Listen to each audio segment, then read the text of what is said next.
I couldn't read a word, of course, but drawings of the viscera, bones, and muscles were quite unlike anything I had previously seen.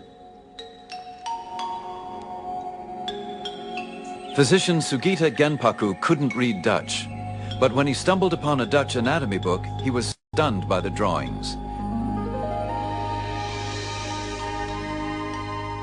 He had never seen anything like it in his Chinese medical books. In the mid-18th century, Western books, first brought clandestinely from the Netherlands, piqued the interest of many Japanese scientists and doctors. それまであまり行われてなかった Sugita Genpaku received permission from the government to order the first sanctioned autopsy of a criminal's corpse for scientific study. The corpse of the criminal was that of an old woman of about 50 years. The old butcher pointed to this and that, giving them names, but there were certain parts for which he had no names. When we compared what we saw with the illustrations in the Dutch book, it was exactly as depicted.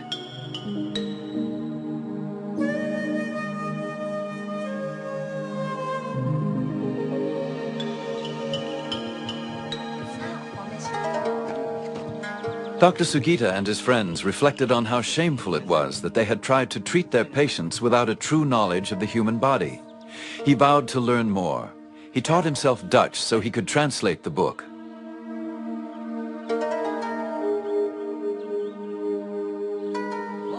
The next day, we met and began. Gradually, we got so we could decipher 10 lines or more a day. After 2 or 3 years of hard study, everything became clear to us. The joy of it was as the chewing of sweet sugar cane.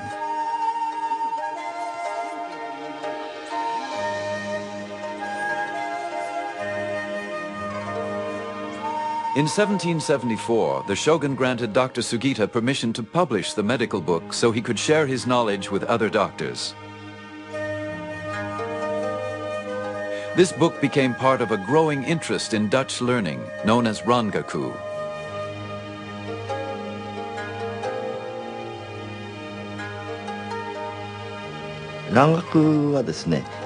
Originally, Rangaku had to do with medical studies. When physicians discovered they could heal ailments with the new Western medicine from Holland that they couldn't heal with the traditional Japanese medical practices, they became very interested in the study of Rangaku. Gradually, as knowledge of the Dutch language became more widespread, other aspects of Rangaku, such as astronomy, science, and chemistry, were introduced to Japan.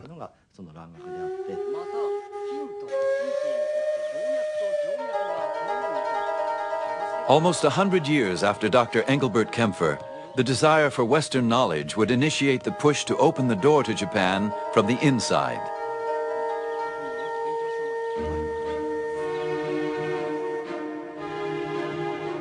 And yet, as attractive as Western knowledge was to some Japanese intellectuals, there were others who believed that anything Western still threatened Japanese society. One source of harm that has appeared of late is Dutch studies. These students have been taken in by the weakness of some for novel gadgets and rare medicines which delight the eye and enthrall the heart. If someday the treacherous foreigner should take advantage of the situation and lure ignorant people to his ways, our people will adopt such practices as eating dogs and sheep, and no one will be able to stop it. It is like nurturing barbarians within our own country.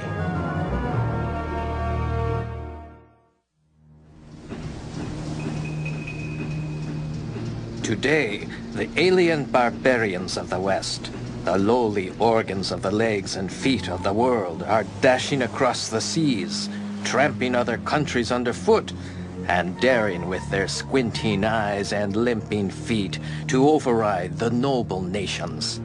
What manner of arrogance is this? Japan had managed to keep the alien barbarians at bay for more than 200 years. But now, in the mid-19th century, the West was poised to assert itself. The shogun is faced with a strategic threat on 3 fronts. From the north, the Russians are coming. From the south, the British are coming. And ultimately, from the east, the Americans come. The new country of the United States of America was on the move. Japan was known to have large coal deposits and something else in abundance: whales. Whale oil, which literally greased the wheels of American industry, was a multi-million-dollar business.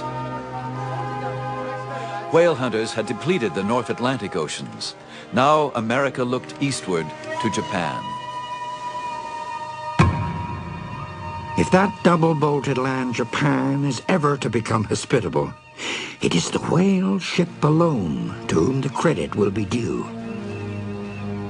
So wrote Herman Melville in his classic tale of the great white whale that haunted the waters off Japan. By the time Moby Dick was published in 1851, the United States was ready to assert its power.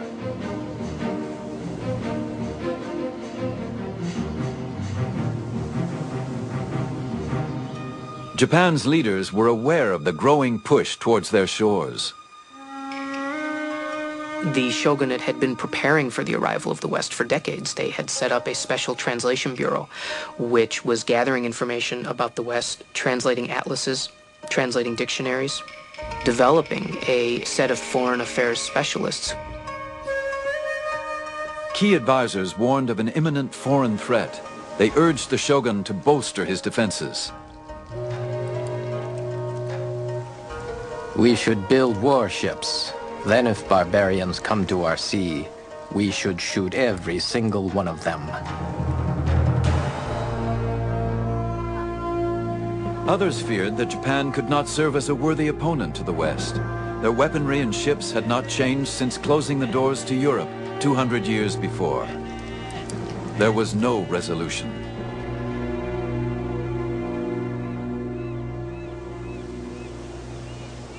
Then, early in the morning on July 2nd, 1853, a local fisherman reported this strange sight. I was told there were ships on fire. I ran up to the mountain to get a good look. The ships came nearer and nearer until the shape of them showed us they were not Japanese ships, but foreign. And what we had taken for a conflagration on sea was really the black smoke rising out of their smokestacks.